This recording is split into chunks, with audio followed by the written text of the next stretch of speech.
appreciate your invitation. This March, Raishina Tokyo was held in Japan, and active discussions were held on a wide range of global issues. Today, in the beautiful city of Canberra, where nature and urban life coexist in harmony, I look forward to witnessing yet another round of meaningful discussions on the future of the Indo-Pacific region. We are now facing divisions and confrontations in the international community.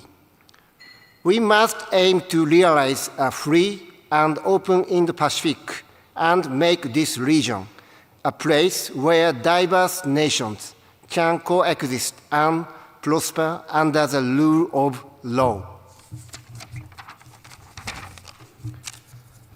On the other hand, it is becoming more and more important to take actions to address climate change, an urgent challenge shared by all humanity.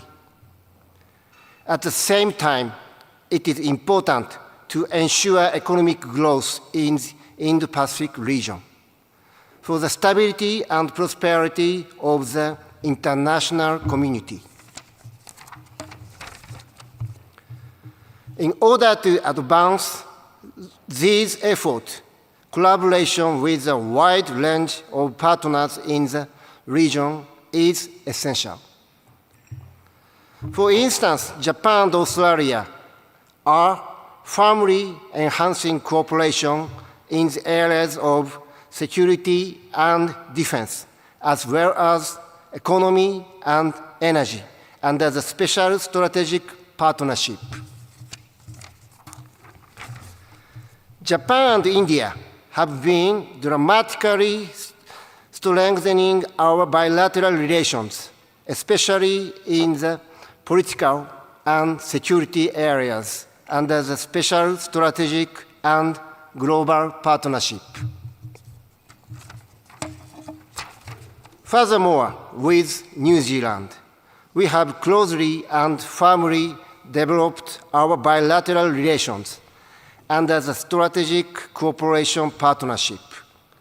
This has been contributing to regional and international peace and prosperity.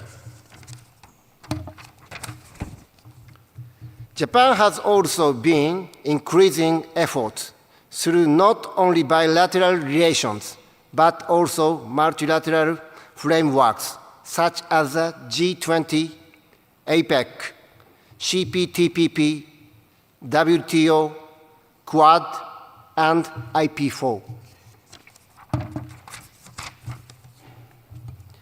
Through these initiatives, we are tackling the geopolitical challenges in the Indo-Pacific region, which is the theme of today's conference. We have focused on economic security agendas as well, such as strengthening supply chain and backbone infrastructure, and enhancement of connectivity, including submarine cables. I reaffirm Japan's commitment to work closely together with the countries of the Indo-Pacific region. As their partner in establishing a better international community, we will strive for the prosperity of the region and the resolution of global issues. The Indo-Pacific region is a stage of challenge where we can build the future together. Let us explore our potential for new cooperation through today's discussions and take the first step toward our future. Thank you for your kind attention.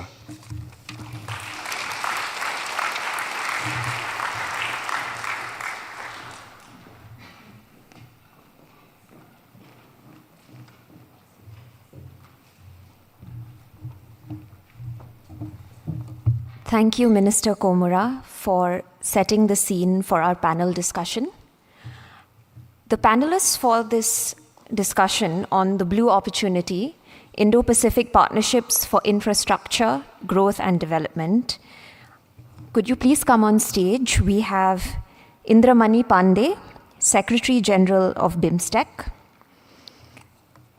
Fatafehi Fafafanua, Speaker of Parliament, Kingdom of Tonga, Lesiki Makwata Korovavala, Permanent Secretary for Foreign Affairs, Fiji, Magnus Uwebring, Chief Technology Officer, Asia Pacific at Ericsson, Haley Channer, Director of the Economic Security Program with the United States Studies Center, University of Sydney, and our moderator, Suzanne Varis-Lum, President of the East-West Center in the United States. Thank you so much. Am I on? Thank you so much, and good evening, everyone. And it's an honor to be here. As I mentioned, I'm the president of the East-West Center in Honolulu, Hawaii. It was established by the U.S. Congress in 1960 to promote relations and understanding among people and nations of the United States, Asia, and the Pacific. So it's wonderful to be here to moderate this panel on the Blue Opportunity. Building on the comments that were made earlier, the Indo-Pacific partnerships in terms of infrastructure, growth, and development are something that our distinguished panelists will address today. And we do have a limited amount of time, so I'm very excited to hear them share a little bit about this topic. But I first want to just quickly set the stage. We've heard from our distinguished leaders who came before me that the nations of the Indo-Pacific definitely are at an inflection point today. And there is a sense of urgency. We hear a lot of talk, we have a lot of dialogues, but there's a certain sense of urgency. People want to know what this means for them today and tomorrow. There are multiple challenges that all of our nations face in the Indo-Pacific, from environmental degradation to economic security and slowing growth. So really, to realize that vibrant future and the growth for a blue economy, there has to be a clear way forward for resilient physical as well as virtual digital infrastructure that also needs to have a plan for financing and how we build it. How do we make it a reality? How do we build resilient communities that are resilient against those shifts and shocks that we see so much in this region? And there needs to be plans for reforming financial systems as well as updating them, making them greener, as well as a need for effective governance at a time when good governance is challenged, that recognizes that need for inclusivity, justice, including gender equity. So our distinguished panelists today are going to share a little bit on the new models of cooperation, from undersea cables to digital infrastructure, that can create the new 21st century growth paradigm. And I was going to introduce them all, but given our limited time, you've heard you can check out their bios online. But first, I'd like to share some of the driving questions that we've asked them to share with us today. Are there successful models for triangular or mini-lateral infrastructure creation in the Indo-Pacific that can be replicated, that we can all in here learn from? And how can we build out platforms and policies that ensure the benefits of the digital economy are there for all? Not just for a select few, but for all. And what do resilient coasts and island communities look like? How can the nations of the Indo-Pacific collaborate on new, vibrant blue economy paradigms that put people first? Again, a lot of discussion, but what are the tangibles and the outcomes? So I wanted to start first with the Secretary General, Indramani Pandey, who's the Secretary General of the Bay and Bengal Initiative for Multi-Sectoral Technical and Economic Cooperation, or BIMSTEC, a seasoned diplomat whose extensive career includes serving all around the world with years of incredible experience. So I'd like to ask you, Secretary General, maybe if you could share a little bit about BIMSTEC and share with us some of your thoughts about the blue opportunities. Yeah. Thank you so much for giving me this opportunity. BIMSTEC as a regional organization was founded in 1997, 27 years ago. The need was felt to have a regional organization which can focus on economic and technical cooperation. Over these 27 years, it has grown Today, it has a vast agenda of 15 sectors, which includes from blue economy to connectivity to health to agriculture and food security, a vast range of sector, trade and investment, development, human resource development. Also, the BIMSTEC today has institutional mechanisms, both core mechanisms involving all the member states in their decision-making processes, and also sectoral mechanisms, so ministerial mechanisms for different sectors, senior officers mechanism. And the habit of cooperation among the 7 member states has been growing, although it is believed that we have not been able to achieve the potential that we should have. But we are in the process of addressing some of the shortcomings in the institution, and we hope to be able to address those shortcomings. The BIMSTEC brings together 7 countries, 5 from South Asia and 2 from Southeast Asia, Myanmar and Thailand. Thus, it acts as a bridge between the 2 parts of Asia. Now, when we look at Indo-Pacific, what we realize is that Indo-Pacific is very diverse. So when we are looking for opportunities, we are looking for solutions for the challenges that we face, I think we need to have specific strategies for different regions. Now that is where the BIMSTEC can play a role, because Bay of Bengal is very important sub-region of Indian Ocean. And if we have to devise strategies for the Bay of Bengal and countries around it, including India, I think BIMSTEC will be able to provide that platform where the players in the region and beyond can come and work with us, and we would be able to coordinate with our member states.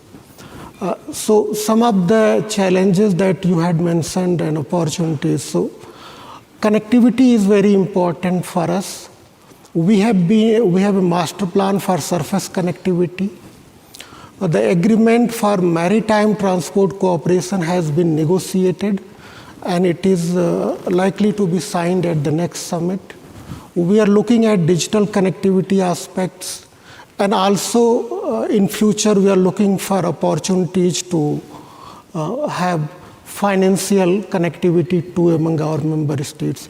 We have people-to-people connectivity aspects also on our agenda. So culture, tourism, bringing think tanks together from the region.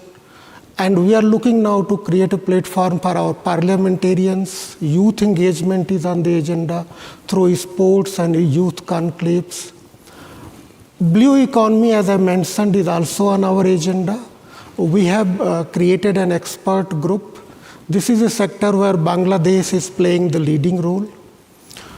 Another aspect of development in our region is enhancing trade, because once we have more trade and more investment, it leads to more growth and development.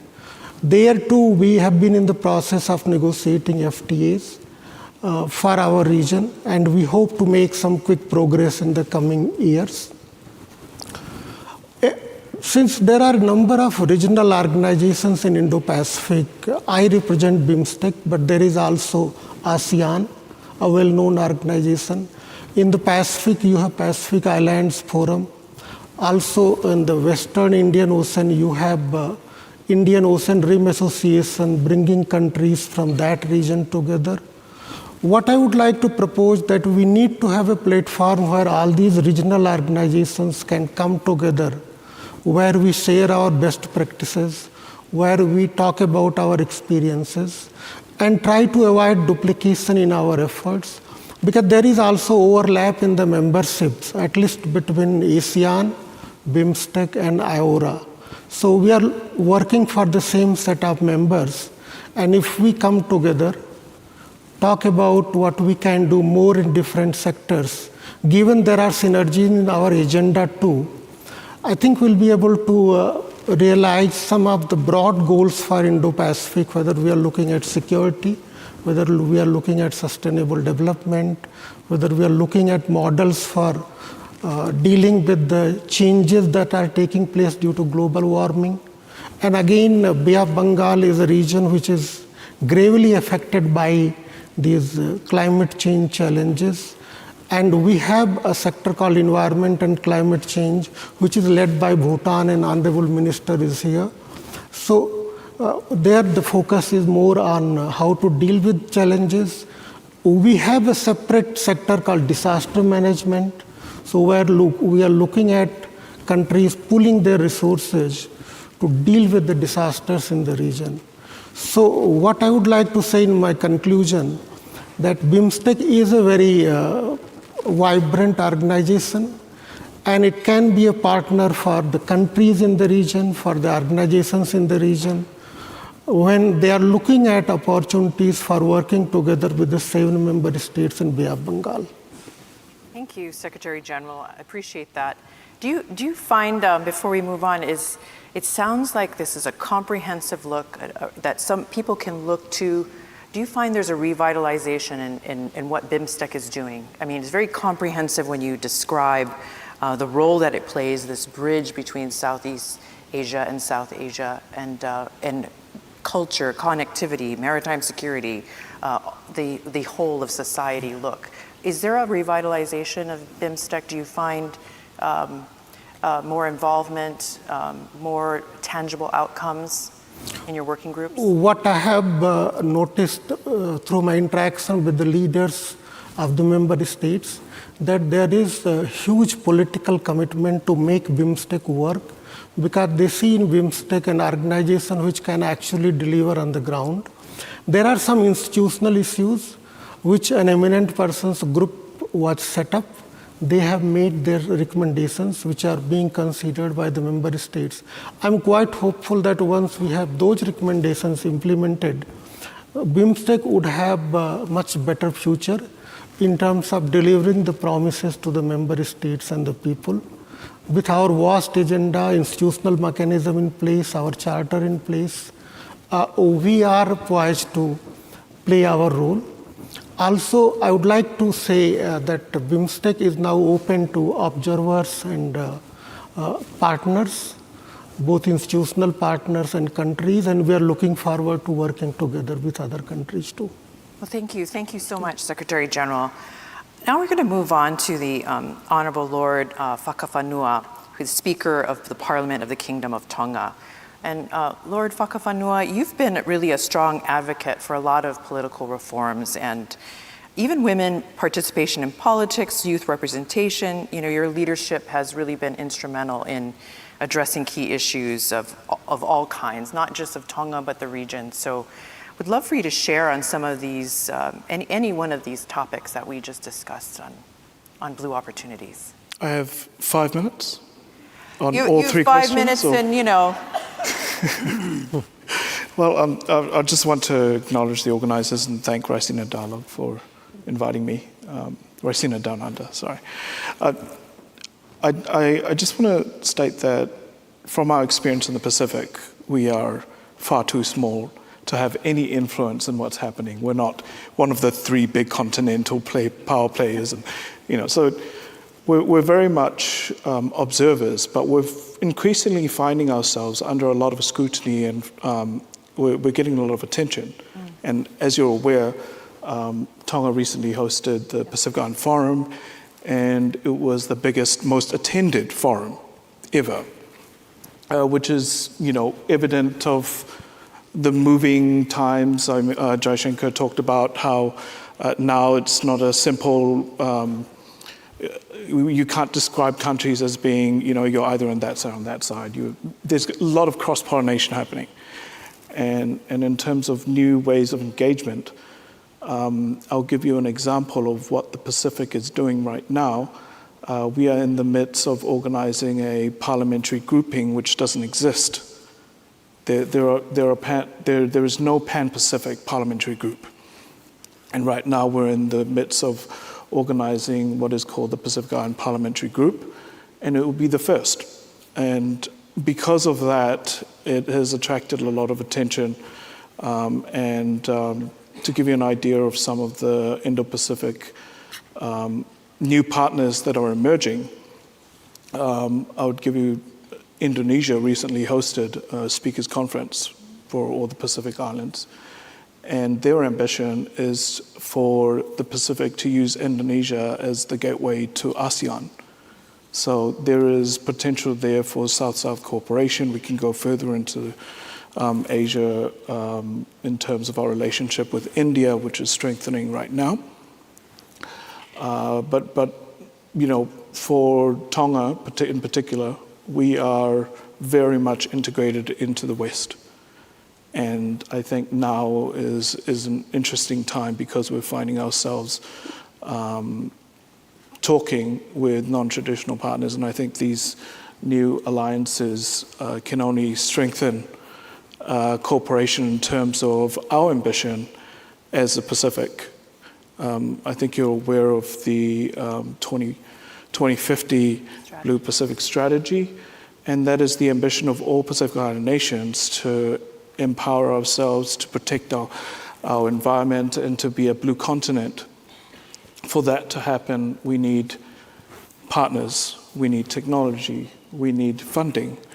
And for that, we need to talk to everyone. We can't exclude anyone. And with Tonga, we have a foreign policy of friend to all and enemy to no one. So we can talk to the likes of Iran, we can talk to the likes of Russia, we can talk to the likes of, to anyone, really. So similar to Japan, to India's non-aligned policy, for us, it is a matter of respecting an international rules-based order that we enjoy as a sovereign country. And so we would like to encourage a peaceful world and condemn, you know, those who want to take advantage of that. So bringing it back to how that benefits us in terms of the Blue Pacific, we want climate action, and we're becoming slightly disillusioned right now because the 2030 is not happening as fast as we want. And unfortunately, we are at the forefront of natural disasters that are not our own. And Secretary Antonio Guterres has spoken about climate injustice and how we are at the forefront. Islands are not going to exist in our lifetime. That is existential. It is a fact. And so for those who are denying it, there is a lack of empathy. There's a lack of respect for humanity. And for those who think that, oh, they can just move, that's highly disrespectful to uproot countries. And so I think it's important that we bring empathy back into these conversations, into unilateral agreements, into multilateral agreements, into foreign policy. I dread the day where we're going to see this happening, and it's only a matter of time. Questions over sovereignty. Some countries have pledged their support for sovereignty for some of the Pacific Island countries that would lose their sovereignty would lose their almost their statehood, because there'll be no more islands for them to exist on. What will happen to those populations when you move them into, say, Fiji or Australia? So when we talk about the importance of green and blue infrastructure, to what end? When you have a population who has been moved away from their traditional country, what happens to their democracy? Do they hold elections? Would they hold their foreign passport on a foreign land? What sort of rights do they have over their minerals? What about their undersea mineral seabed rights and their fisheries and their industries and all of that? These are unanswered questions that obviously we don't have answers to, but are a result of our climate inaction. And that to us is our number one security issue. So I think maybe I've reached my 5 minutes. Well, thank you so much for your comments, and thank you for a wonderful hosting of the Pacific Island Forum. It was inspiring And I appreciate, Lord, your humility, but Tonga is an example of moving forward the 2050 strategy, and even the example of the volcanic eruption and the resiliency of the community in its response to that tsunami and volcanic eruption, with very few casualties given the severity of that event. And I think Tonga remains that example. We had great partners. There was a resounding, not resounding, there was a big response. It looked like a war zone with all of the fleet of ships that arrived in Tonga, but there was a lot of support for the humanitarian aid that was required. And we're very thankful that we have partners and those who have the humanitarian aid and disaster response capacity to mobilize. And Australia and New Zealand particularly have pre-positioned their HADAR assets for the Pacific because of this climate vulnerability. And it's only going to get worse, and we need to strengthen our infrastructures. We need seawalls, we need evacuation centers, we need to be pragmatic, we need to move populations away from vulnerable zones. And on that point, we are rebuilding our Parliament building on higher ground with the assistance of the Australian and New Zealand government as a result of what is happening in the changing climate. Thank you. Thank you for adding those points.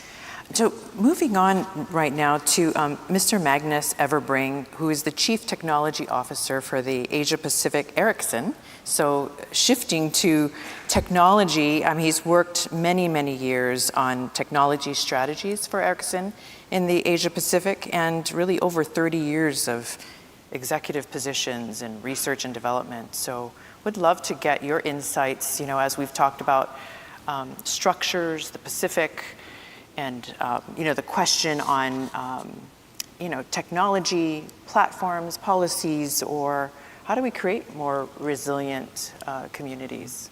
Thank you, and great pleasure to be here at this summit. I think there are a number of views here on how public sector and private sector can collaborate within a country and between nations. And representing then, or being a representative of the mobile communications industry, of course, I'd like to focus on how the fifth generation 5G can help and enable drive change in society. And it can in many ways. In the past, we've had mobile systems geared towards consumers. Now we're moving into serving enterprises, industries, manufacturing, etc., government agencies, peacekeeping, defense even. And that will require new requirements on the mobile operators. New kinds of devices will come about, and new potentials. We see it coming. It's a big change. Step by step, it's coming along. And in all of this, there is a balance between how does this society regulate, have policies, what is possible to do to stimulate private investments. A few examples, and it's a great pleasure then to start here in Australia. For the last few decades, Australia has been very quick on adapting the latest mobile technology. Australians today have some of the best networks. They know that whenever you're out and about, you're being reachable. And that puts demands on the mobile operators. And I also say the regulatory framework is there to support it. Now is an era then when we go into allowing enterprises to use it and industries. Mining industry here in Australia is quickly adopting it. And we see use cases where staff is improving efficiency, quality, what they do, sitting above ground in office environment, driving gigantic dumpers and front loaders, etc. That is okay to do, right, from a technology point of view, in a sealed-off environment in the boondocks. And we can do that, and that's being done here in Australia. But does your nation allow that to happen on a public road? Not perhaps to drive a big dumper, but at least drive a vehicle on a public road. We're collaborating with companies in Germany, in Sweden, who do cars and trucks which are partly autonomous, partially assisted by people sitting in office environments. It's a case where you can think of, are you embracing and enabling the new technology potential? If not, you put your nation at a disadvantage, I would argue. Innovation will be where it's possible. Moving eastwards, I'd like to highlight Singapore. Very early, the Singaporean government gave out the conditions for running 5G for the local operators. They demanded for the operators to go into full-blown 5G with all of its support from the very start. Few operators have done that, and few nations have had the foresight to stipulate that.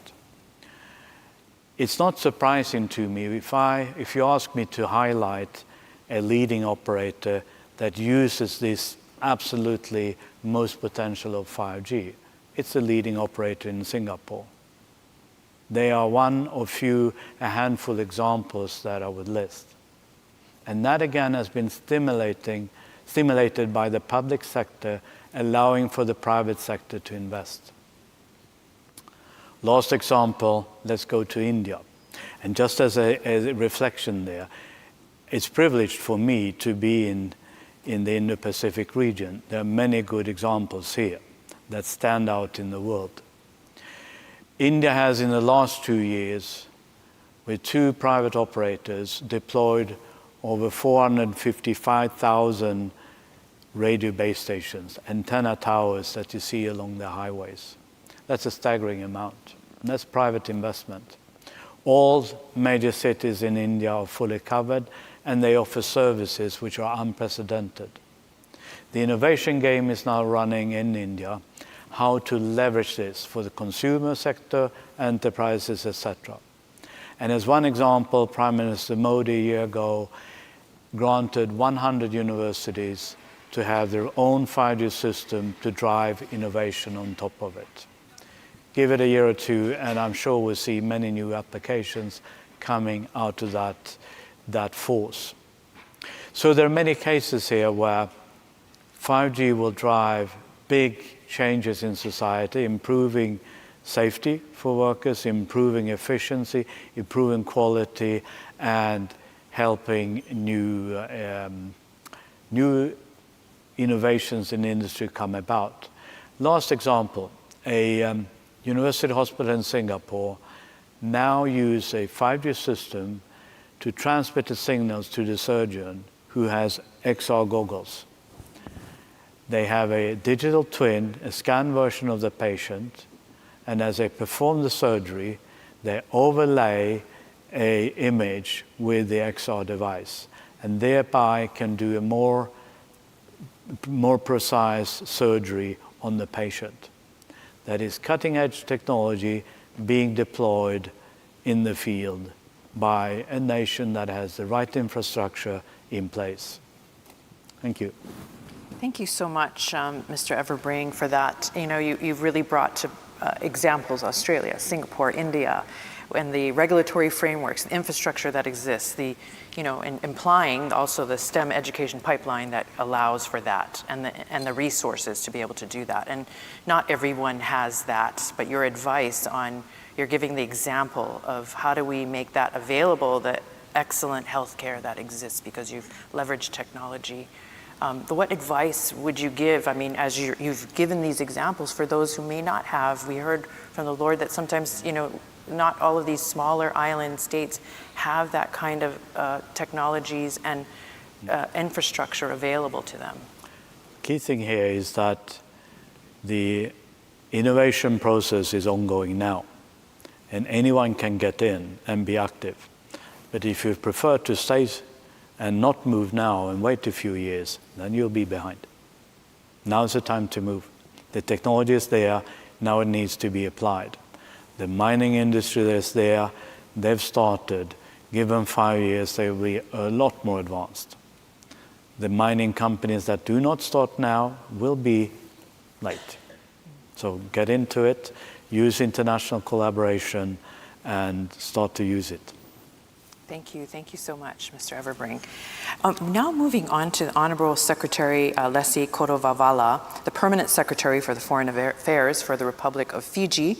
Dr. Lesi Korovavala, has definitely emphasized in many articles that I've read, Mr. Secretary, about the need for collective action in addressing climate-induced human migration, all of these amongst many issues that you've discussed. And we've heard a little bit about the infrastructure, the structures. We've heard about the policies that need to take advantage of the technology and innovation, and what resilient communities look like in the blue economy. And I wondered, from your perspective, where you sit in the Republic of Fiji and the work that you do, if you could share with us. Thank you.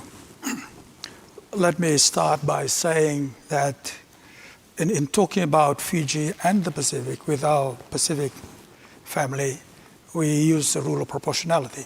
And clearly, what are small issues for bigger country are big deals for small islands. In our recently published foreign policy white paper, Fiji recognized that the Indo-Pacific region is its strategic priority, that it needs to see the Indo-Pacific as a region of peace and prosperity. But decoding that into the Pacific area and to Fiji specifically, I will piggyback on the comment from my Kainga from Tonga. I add on slightly to the third point about the questions underpinning this session about what does coastal infrastructure look like. May I add, how does it feel to be in that space and in that coastal infrastructures? For Fiji has a population of less than 1 million. And there are other small islands or atolls that are much less. And here we are talking about coastal infrastructure. For some of them, they have no other inland infrastructure. That's it. So when we talk about coastal infrastructures, we are talking about exposure, we're talking about the elements, we're talking about rise sea level, we're talking about annual cyclones. And these are the pressures that are put on infrastructure and local economies. We see our leaders in the Pacific, in response to this, they promulgated what we heard before is a 2050 strategy for the Blue Pacific continent. But the emphasis of the continent is also implying that there is an identity there. And then we ask our question ourselves is, while we're pursuing development, what are the price that small islands pay in order to reach a level of development? The words of renowned sociologist Samuel Huntington rings true, that it is true that economic development replaces and changes culture. But that truth does not help us if the purpose of development is to remove those cultures to economic development. And for the Pacific people, culture is paramount.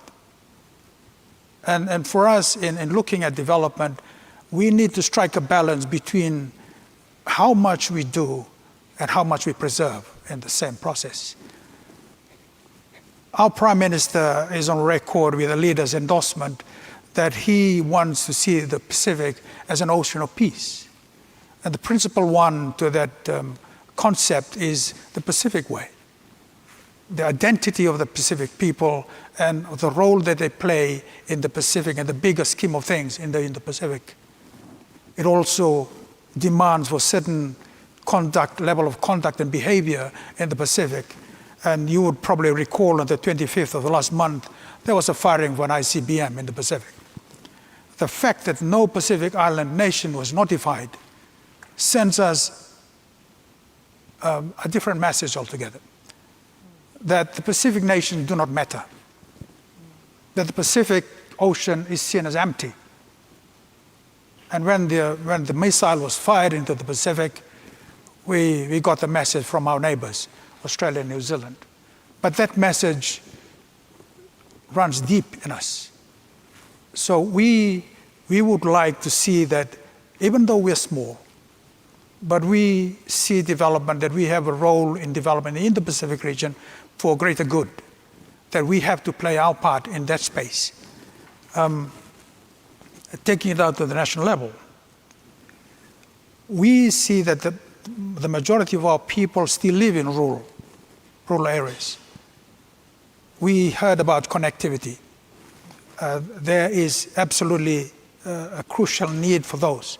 But for Fiji in particular, we see Fiji's transit role in the Pacific as a transit point for other Pacific Islanders.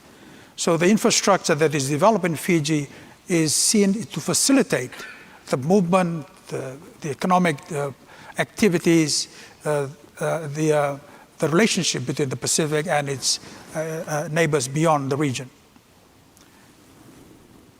A large proportion of the population still live in hardship. So all the technology we're talking about at the local level, at the community level, is beyond their reach. So our development needs to come down to the ground level so that we can lift up to the level where they can link in to the technological innovations that we realize today. Those are some basic things that community work in the Pacific Islands need to live with for now, as we try to link up into the greater Indo-Pacific family. But we look to the Indo-Pacific. This is a region of ideas, tested projects, tested solutions. We look to our neighbors in the Indo-Pacific region as we live in a contested region between the major powers. The question that we ask ourselves is, what if one day these major powers come to a peaceful conclusion? And if we are forced to take sides, what happens to us when that comes? We need to look at contingencies. We hear the foreign minister of India talking about we need to create options for us. We always have to have options. And these are the options that we have to look at. We cannot afford to be handcuffed to a particular solution because we are developing a relationship with a particular partner or a group of partners. But in the development of our infrastructure and our coastal economies, we also look at ourselves as ocean people. In the Chogam in Samoa last week, there was celebration of the declaration of the ocean policy by the Commonwealth. But in the midst that celebration, Tuvalu stood up and said, while we celebrate the success of this declaration, it nails down the demise of Tuvalu as a people and as a country. Then in 26 years' time, 50% of Tuvalu will be underwater. 25 years from then on, no less than 90% underwater. So we are talking in our lifetime, we're already talking and planning of people that we are trying to look after in our time, that we are now seeing the end of that journey. We have already received a request for relocation. We are working with that particular country now on the mechanisms for that. So we're looking into land allocation, we're looking into livelihood, we're looking into access to services, support. So while we are talking about development, we are talking about not only us, but how we as a nation, as a Pacific Island country, facilitate for the livelihood of other people that we live together. I thank the organizers for this meeting, that here we are able to voice the little voice from the Pacific Islands, but also to hear tested solutions in your regions, in your countries, what we can learn from and adapt, while we want to play our part in this bigger family in the Pacific. Thank you. Thank you, Mr. Secretary. Thank you so much. Yes, very moving. Thank you for reminding us about the fact that the Pacific, just as the Lord said, is on the front lines of climate change, with adaptation at the forefront today, not tomorrow. And I do appreciate, you mentioned something about the proportionality between technology and culture and development, all of those mixed together. And I wondered,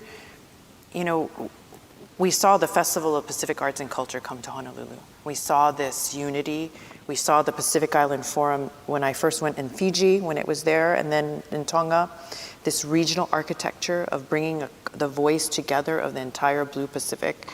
But also this revival of indigenous knowledge combined with that technology. I wondered if you could just speak to that, because you touched on that. How do you not lose that, but we could learn so much from our ancestors in the large ocean states?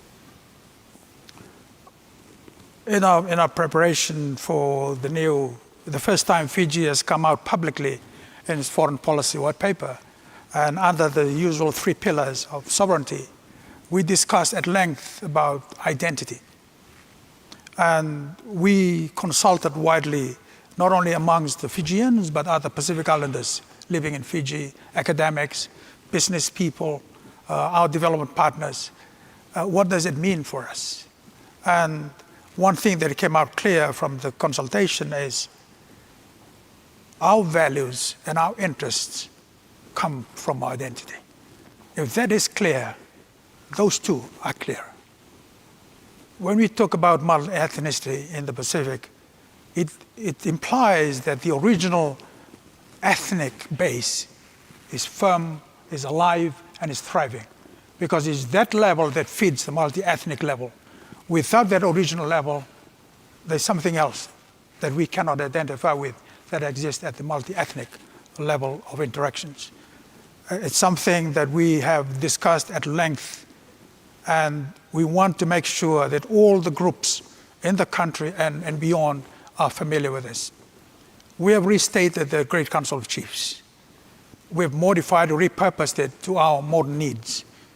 We watch our neighbors, Tonga and Samoa, Palau and others, how they're also evolving.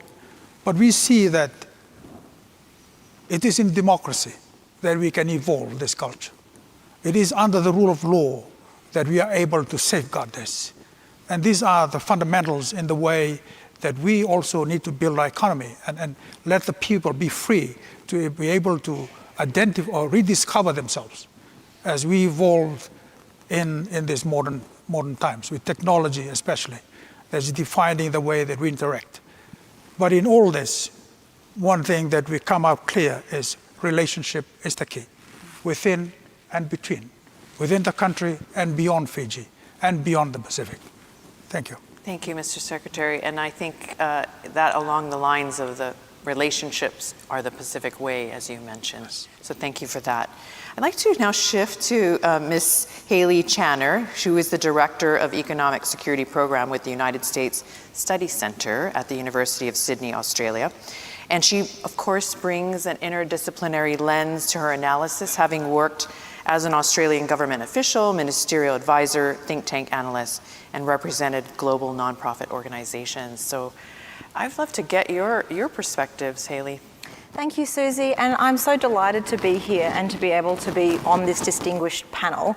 I do work at the United States Studies Center, and we are on election eve, so maybe I'll very quickly address that because of the implications for the entire Indo-Pacific region. All I wanted to say is that I can say with great certainty that the next president of the United States will be Kamala Harris or Donald Trump. And I think there are positive takeaways no matter who becomes president. Positive because if Trump becomes president, I think that every country in the Indo-Pacific will look at each other with a new sense of admiration and will want to work more deeply and broadly, and I think that can only be a good thing.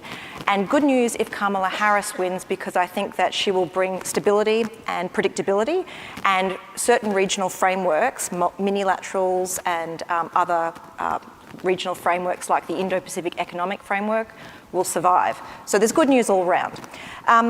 The panel tonight has talked about so many wide-ranging issues, from minilaterals like BIMSTEC to perspectives from Tonga and Fiji, and also the private sector.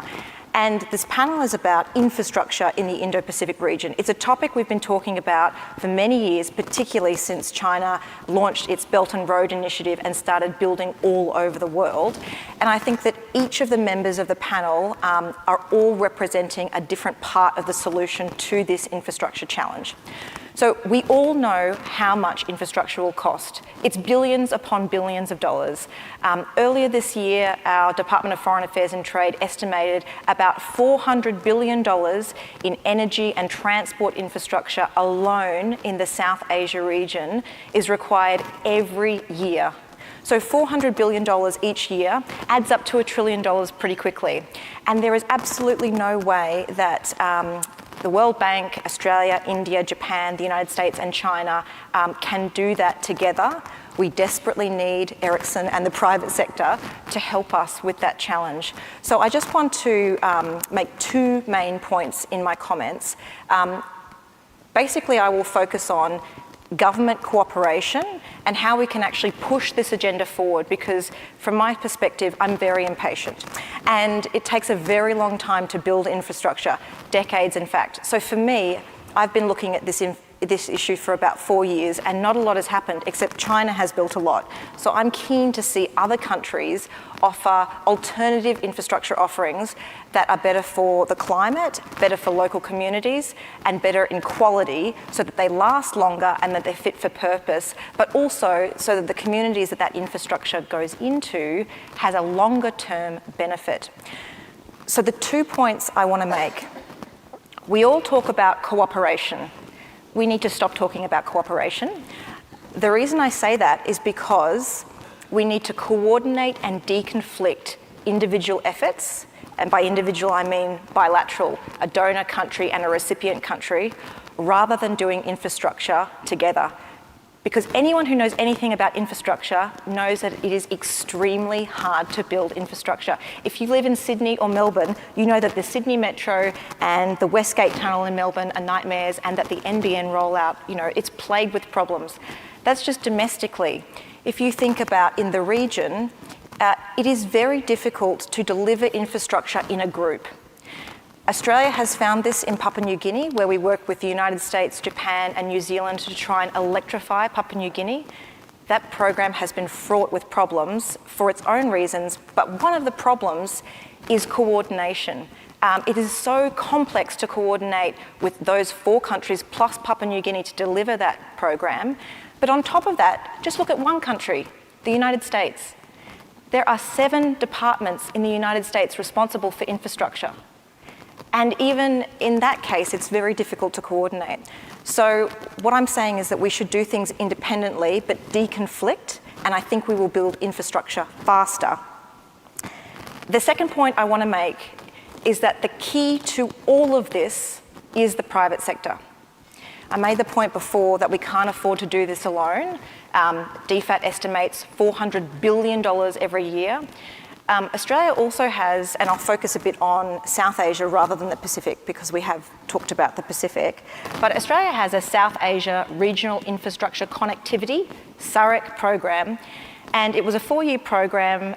It was only $32 million, and that's no poor reflection on Australia for not funding it enough. It's just that we have a lot of things to fund. But we need the private sector desperately, and to just give you another figure, from 2000 to 2020, the private sector globally was responsible for $97 billion worth of investment every year in 2021 figures. So if we are not attracting the private sector and making infrastructure projects enticing for them, we will never meet this demand. And I've also brought a bit of show and tell, and that is a new report that our institute has put out by Ria Sinha from the Centre for Social and Economic Progress in New Delhi. Her report's called Building Bridges. It's going to be available very soon, but one of the issues she talks about is not only the need for that private sector investment, but also just the need to know one another. So her first recommendation is bridging knowledge gaps between Australia and India, because we just don't know our capabilities and capacities. So we might think that the first hurdle that we all get over is deciding to cooperate. That's the easy part. The next bit is actually understanding what each partner has to offer and what their private sectors have to offer. Because if individual governments in India, or in the Quad Nations, for example, India, US, Japan, Australia, if we are not attracting the private sector, we're never going to meet the need. And sort of the last point I will say is that the way you attract the private sector isn't just through subsidies and handouts. The private sector wants to know that the government is an equal share partner and in it for the long term, because if you take one type of infrastructure, undersea cables and telecommunications, it takes decades to lay those undersea cables, and in the past, it was the purview of governments to do that. Now it's the large companies like Amazon and Meta and Google who are actually laying these undersea cables. And governments need to work more with the private sector than they ever have before. So we need to work smarter by actually having governments co-invest for equal partnerships over the duration of the infrastructure asset. And until we have governments taking more risk and being willing to lose more public money, we will not see the infrastructure built in time. And in the meantime, other countries are building that infrastructure. Thank you so much for those insights, and well said. I like your comment about coordination versus cooperation. And you talked about the private sector, public sector cooperation and coordination, and this incentivizing outside of just giving subsidies. I wondered if you could, you talked about these knowledge gaps. So, we talk about cooperation, but how do we do it? If it's, how do we do that? I think this is a good question for Magnus, someone from the private sector. Yeah. But I would just say in passing that until government departments in each country start thinking like their private sectors and actually trusting those partnerships, that the private sector is just looking for a handout, and that actually government needs the private sector more than the private sector needs us, when you have more of a mutual understanding, trust and respect, I think it will move faster. Did you want to? Yes. Yeah. Repeat, please. The question was, how do we incentivize the private sector outside of just subsidies to do this kind of partnership that she's talking about of coordination of investing, let's say, undersea cables, the private sector does the security, or will I help you to make sure that it's secure on each end on the... I don't think there's a simple answer on that.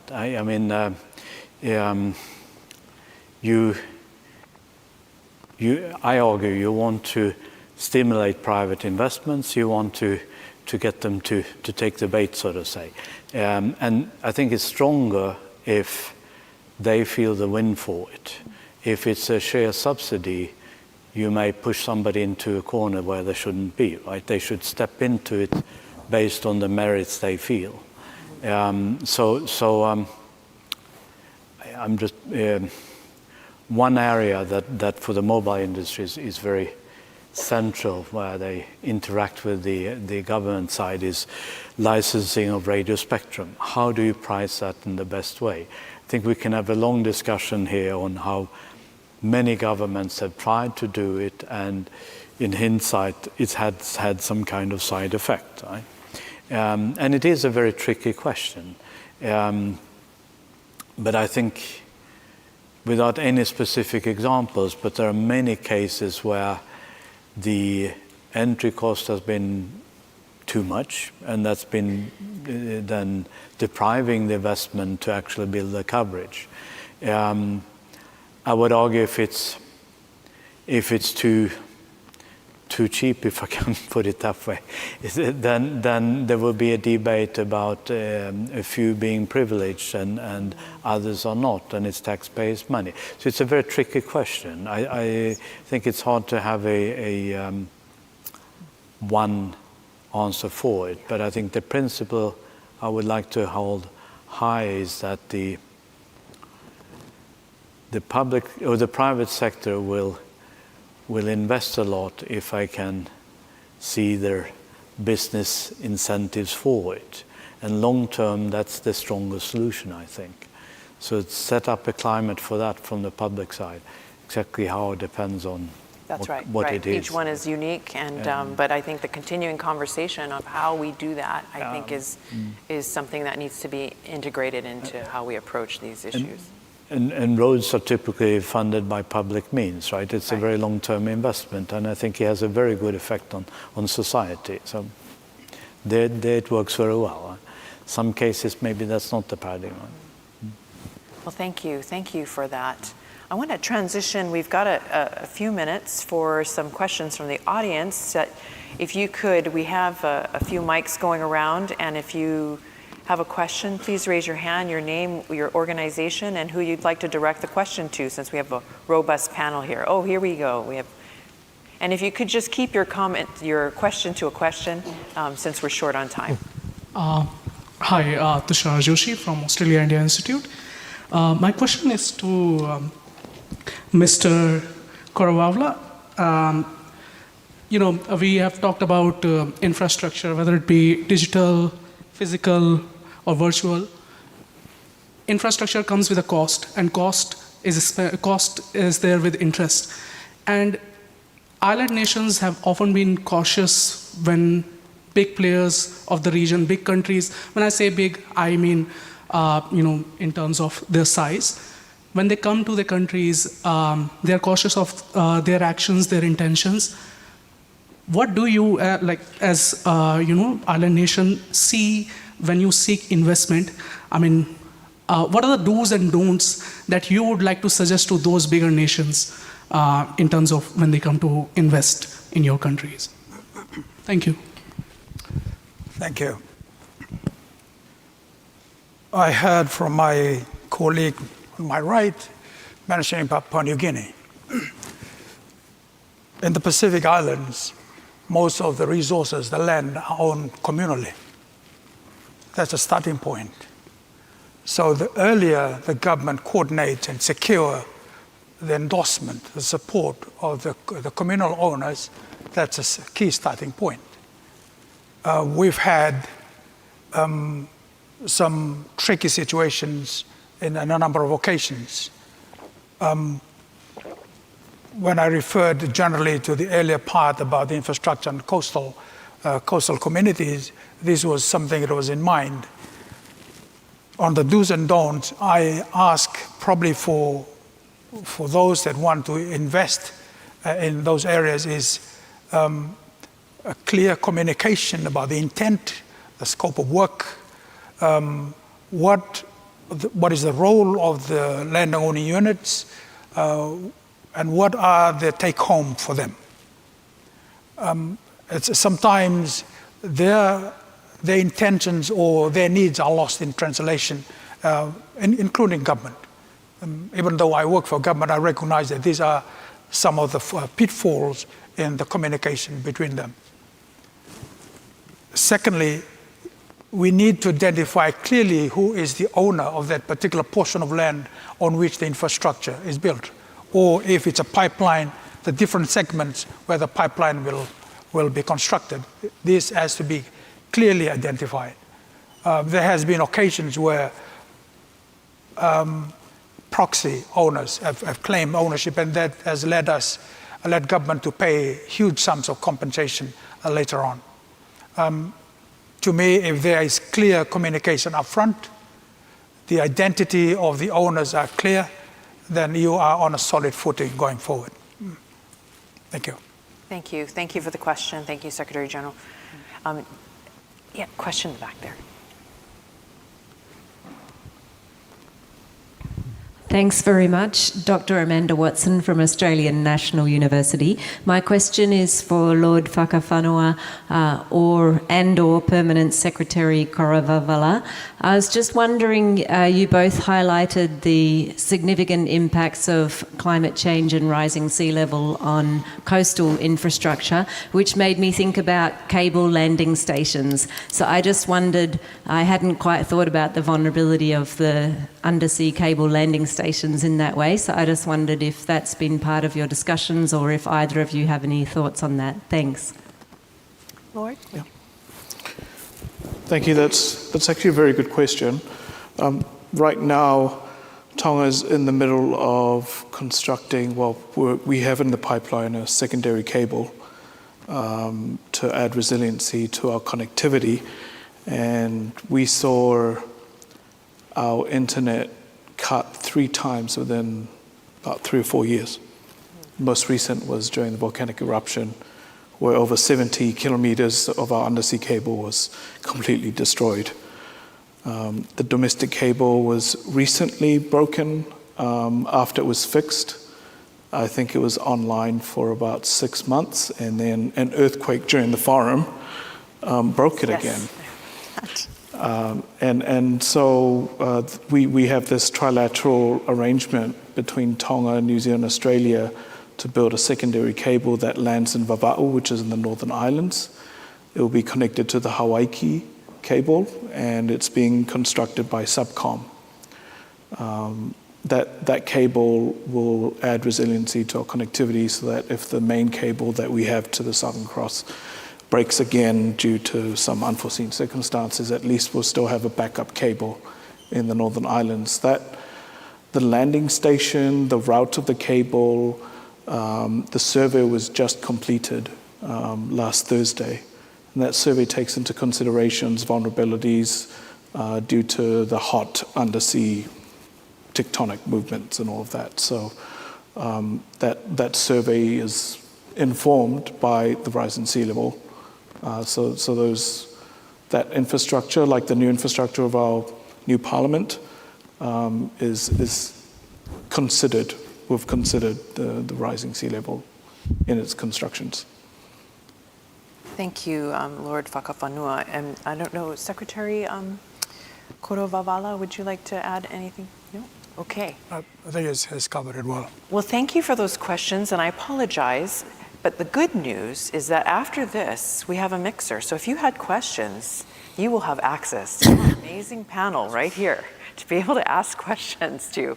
I really want to thank all of our distinguished panelists, because I think this is a beginning of a continued conversation of infrastructure investment,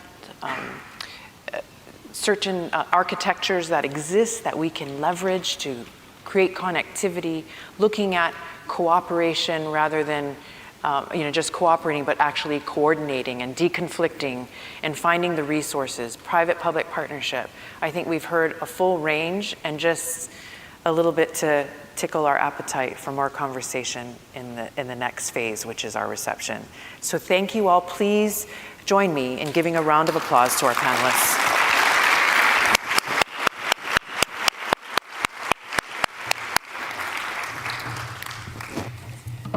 Thank you, Suzanne and panel. That was very illuminating. Thank you very much. And thank you for everyone for being here. In particular, I know it's Melbourne Cup Day, so I think it has been a great way to start Resina Down Under. We've canvassed a range of issues vital, in fact, existential